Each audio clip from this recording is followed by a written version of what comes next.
Ya, Pak Tony ini bagaimana partisipasi Freeport Indonesia untuk ikut berperan memitigasi perubahan iklim nih? Bagaimana langkah Anda dan institusi Anda untuk aktif memerangi climate change? Jadi mungkin saya sendiri sekarang berada di Glasgow ya, dan saya senang sekali bahwa ternyata minat dari sektor swasta juga banyak sekali.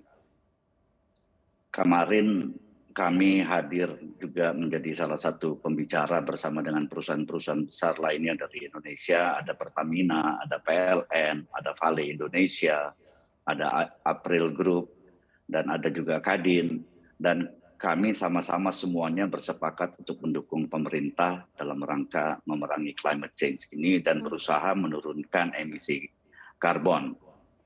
Dan kalau dalam kaitan dengan PT FI sendiri, kami telah memang memulai untuk mengurangi emisi, dan komitmen kami adalah untuk mencapai pengurangan 30% pada tahun 2030, yaitu pengurangan intensitas emisi dari greenhouse gas ini. Antara lain memang yang kami lakukan adalah untuk mengubah atau menambah tambang terbuka kami sudah selesai, dan kami tambang bawah tanah sekarang ini. Dan di tambang bawah tanah itu antara lain yang kami lakukan adalah efisiensi energi. Contohnya misalnya pembangunan kereta bawah tanah yang dapat mengangkut biji atau ore itu 300 ton sekali angkut, dan itu menggantikan haul truck yang menggunakan diesel fuel. Ini tenaganya tenaga listrik dengan tidak ada dikendalikan jarak jauh. Dan ini untuk setiap trip itu akan mengurangi kira-kira 80.000 ton CO2. Jadi ini adalah salah satu langkah kami untuk melakukan elektrifikasi dari kendaraan-kendaraan berat kami, termasuk kereta bawah tanah. Di samping itu juga sesuai dengan apa yang disampaikan Pak Presiden, bagaimana kita akan menambah mangrove. Kami juga sudah memulai program tersebut dengan menanami mangrove lebih banyak lagi. Ada sudah 400 hektar yang kami tanami, dan kami akan lanjutkan terus setiap tahunnya agar bisa mencapai 100 hektar. Dan ini juga tidak terlepas dari program reklamasi atau rehabilitasi kami yang sudah kami lakukan dari tahun 92 sampai 2020, itu sekitar hampir 3.000 hektar. Dan tahun ini saja kami sudah melakukan rehabilitasi dan reklamasi penanaman kembali itu sekitar 2.000 hektar, dan di tahun 2022 kami akan melanjutkan dengan 2.200 hektar. Dan di samping itu juga energi listrik yang kami sedang bangun sekarang menggunakan dual fuel yang akan menggunakan B20 atau B30, dan yang lebih ramah lingkungan, dan juga itu B30 biofuel ya, dan juga bisa menggunakan tenaga gas. Jadi itu adalah PLTMG, pembangkit listrik tenaga minyak dan gas yang besarnya atau kapasitasnya sekitar 130 megawatt. Dan ini antara lain yang kami lakukan bagaimana untuk mendukung pemerintah dan ikut memerangi climate change ini. Di samping juga pemanfaatan oli bekas sebagai bahan bakar. Jadi itu recycle dari oli-oli bekas kami konversi menjadi bahan bakar untuk pabrik pengeringan kami di Lowland, di pelabuhan, dan juga untuk pabrik pengolahan kapur kami di tambang Grasberg. Demikian saya kira. Baik Pak Tony, ini sebelumnya Chairman of the Board and CEO of Freeport-McMoRan Inc. Richard Adkerson sempat mengatakan ini kalau pasokan tembaga global yang rendah akan menghambat ambisi emisi karbon rendah. Ini bagaimana Anda melihat sebagai salah satu perusahaan terbesar yang memproduksi tembaga, Pak Tony? Jadi tembaga ini adalah salah satu metal utama untuk renewable energy. Jadi apakah itu pembangkit listrik tenaga solar, kemudian juga wind farm, dan juga electric vehicle, ini akan membutuhkan tembaga jauh lebih banyak. Bisa untuk pembangkit listrik yang renewable itu akan menggunakan tembaga 4-5 kali lipat lebih banyak daripada penggunaan power plant yang dengan fossil fuel. Demikian juga untuk mobil listrik akan menggunakan tembaga 4 kali lebih banyak daripada mobil konvensional.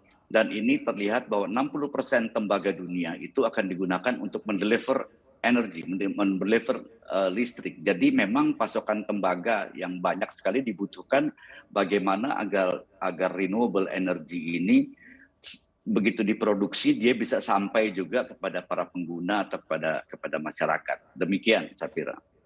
Baik Pak Tony, ini seperti apa sih adaptasi yang dilakukan untuk mendukung agenda strategis pemerintah Indonesia di salah satunya yang tertuang dalam NDC, yakni mengurangi emisi 29% pada tahun 2030 ini di bawah business as usual, Pak Tony? Jadi memang perencanaan bisnis yang dilakukan oleh perusahaan-perusahaan itu sudah harus inklusif, yaitu soal perubahan iklim ini, bagaimana mengurangi greenhouse gas emission ini. Jadi bisnis is no longer as usual, tapi sudah harus juga dari awal perencanaan menginklusifkan, memasukkan faktor-faktor greenhouse gas reduction, emission reduction, dan juga soal climate change ini. Itulah makanya dalam setiap perencanaan, baik pendanaan, semuanya, semua pihak sekarang, tadi saya sampaikan bahwa perusahaan-perusahaan besar dan perusahaan lainnya di Indonesia sangat ingin untuk ikut serta dan bersama-sama dengan pemerintah untuk dapat mencapai NDC ini. Begitu, Safira. Baik, Pak Tony, ini negara maju sudah berkomitmen nih untuk menyisihkan 100 miliar US dollar per tahun ini untuk tangkal climate change. Ini peluang apa yang bisa kita ambil, Pak Tony? Terlepas dari sektor tambang, saya yakin bahwa peluang-peluang tersebut juga bisa di-capitalize, bahwa Indonesia ini memiliki suatu kekayaan yang luar biasa. Kita memiliki hutan begitu banyak, kita memiliki potensi-potensi yang lainnya, kita memiliki juga cadangan renewable energy yang cukup besar, dan Pak Presiden juga mengatakan bahwa kita akan membangun pembangkit listrik tenaga surya yang salah satu yang terbesar di Asia Tenggara, dan juga soal deforestasi di Indonesia yang turun drastis selama beberapa tahun terakhir, dan kita ternyata untuk perusahaan ini Indonesia sudah ahead of other countries, dan ini adalah peluang bagi Indonesia untuk bisa menangkap potensi-potensi investasi asing di sektor-sektor yang berkaitan dengan climate change ini, antara lain mungkin restorasi ekosistem, ekoturism, dan juga hal-hal lainnya. Demikian, Safira.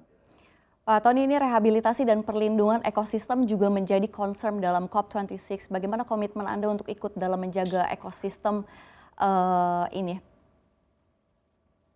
Jadi kami memang dari awal yang namanya ekosistem di wilayah kami, terus kami pantau, kami perhatikan, dan kami lakukan langkah-langkah agar ekosistem ini terjaga. Dan terbukti yang kami lakukan, contohnya di daerah dataran rendah atau di daerah lowland itu, yang kami lakukan ternyata ditemukan spesies-spesies baru lebih dari 500. Dan kami juga bukan hanya masalah floranya saja, tapi faunanya juga kami perhatikan. Kami lepas liarkan puluhan ribu binatang untuk kembali ke ekosistem, supaya ekosistem ini bisa terus terjaga. Dan seperti diketahui di daerah kerja kami, di sekitar kami, yaitu di Kabupaten Mimika, ini adalah memiliki salah satu ekosistem mangrove yang luasnya lebih dari 150.000 hektar.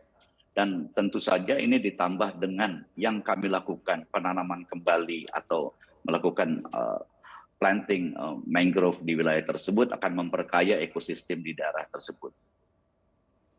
Pak Tony, ini para expert di COP26 ini juga akan membahas percepatan peralihan ke mobil listrik dan perlunya lebih banyak lagi investasi dalam energi baru terbarukan. Ini seberapa besar peluang Indonesia untuk menjadi pionir di industri mobil listrik bagi negara-negara lain? Tentu saja peluangnya sangat besar. Peluangnya sangat besar, kami memiliki banyak sekali mineral yang mendukung atau menjadi mineral utama dalam pembangunan mobil listrik, terutama baterainya dan juga cablingnya. Saya sampaikan tadi bahwa tembaga itu akan digunakan 4 kali lipat lebih banyak daripada mobil konvensional, dan tentu saja yang namanya nikel dan juga mineral lainnya sangat dibutuhkan untuk pembangunan atau penggunaan mobil listrik, termasuk baterainya, termasuk charging stationnya, dan lain sebagainya. Jadi peluang Indonesia sangat besar, dan saya yakin bahwa pemerintah sudah mempersiapkan ke arah itu, sudah dibentuk Indonesian Battery Companies, dan juga sudah ada investasi asing yang akan masuk ke Indonesia untuk membuat mobil listrik, dan inilah peluang besar bagi Indonesia, peluang besar juga bagi sektor swasta untuk dapat ikut berpartisipasi dalam mendukung industri renewable ini yang menggunakan tenaga listrik yang jauh lebih efisien daripada fossil fuel. Pak Tony, apakah Freeport berencana masuk lebih serius lagi ke industri ramah lingkungan yang lainnya ini, Pak Tony? Jadi kami terus mencari alternatif-alternatif untuk bagaimana dapat melakukan operasional kami dengan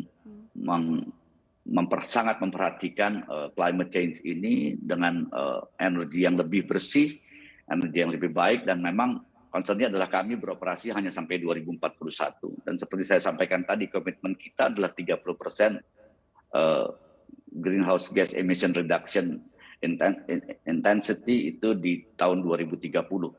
Dan tentu saja kami juga sudah membentuk tim bagaimana agar proses-proses operasi dan produksi ini bisa juga sangat lebih efisien, lebih menggunakan energi yang lebih bersih, sehingga dapat mendukung program pemerintah untuk dapat mencapai NDC yang diharapkan. Baik, Pak Tony, langsung dari Glasgow, Skotlandia. Terima kasih atas waktu Anda di CNBC Indonesia. Sehat dan sukses selalu untuk Anda.